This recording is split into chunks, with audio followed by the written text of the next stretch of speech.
Hey everyone, welcome back to Corporate Decoder, the place where we break down the complex world of business and finance. And let me tell you, Xerox has been making some interesting moves lately, as if they were trying to sell copies of their own leadership team. Today we're diving into a report that signals a significant shift at the top for Xerox Corporation. It's not every day you see a company announce changes like this, so let's unpack what it all means. So here's the scoop. On August 11th of 2025, Xerox announced that John Bruno is stepping down as President and Chief Operating Officer effective August 31st. Think of him as the guy running the day-to-day operations, making sure everything from printing to delivering those office machines is humming along smoothly. But here's the interesting twist. John Bruno isn't exactly leaving the building. He's going to stay on the company's board of directors, which is like the team that oversees the whole company, and he'll be heading up a new committee focused on integration. What this means is he's not out, he's just changing his role. Now, who's taking the helm of operations? That would be Louis Pasteur. He's currently the Chief Administrative Officer and Global Head of Operations. So he's already deeply involved in how the company runs globally. The report mentions that for now, his pay isn't changing with this promotion, which is pretty standard when someone moves up internally.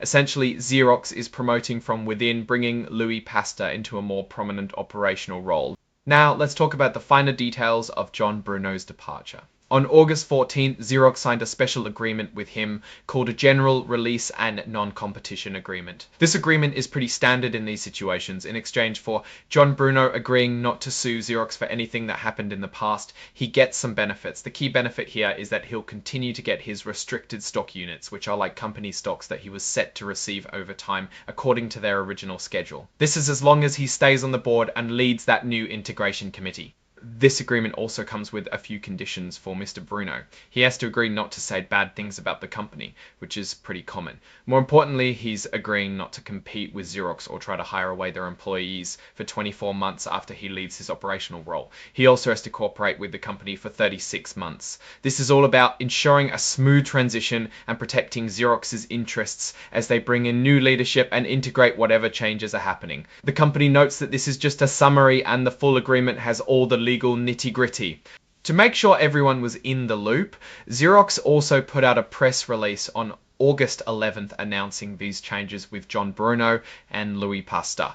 This is what we're talking about today, and it's all about transparency with the public and investors. The information in this part of the report is basically saying, hey, we told everyone what's going on in this press release, and just to make it official and available for public record, they've attached the actual legal documents to this filing. So for anyone really wanting to dig into the specifics of John Bruno's separation and the terms agreed upon, those original agreements are right there for you to see as exhibits. Finally, you see the signatures at the end, making it all official. For M. Colon, who serves as secretary for both Xerox Holdings Corporation and Xerox Corporation, signed off on this report on August 15, 2025. This indicates that all the information presented has been duly authorized and processed according to the company's procedures. So what's my take on all this? Well, Xerox is going through a leadership change, which is normal for any large company. The fact that John Bruno is staying on the board and heading an integration committee suggests he's still valuable to the company, just in a different capacity. Louis Pasteur stepping into the Chief Operating Officer role seems like a solid internal promotion. The real question for investors and anyone watching Xerox is, what does this mean for their strategy moving forward? The mention of an integration committee could signal mergers, acquisitions, or significant operational changes. Without specific financials directly tied to this report, it's hard to see the immediate financial impact of this leadership shuffle, but these roles are critical for executing any business plan. A key risk here, as always with leadership changes, is execution. Can Louis Pasteur and the new team effectively steer the ship?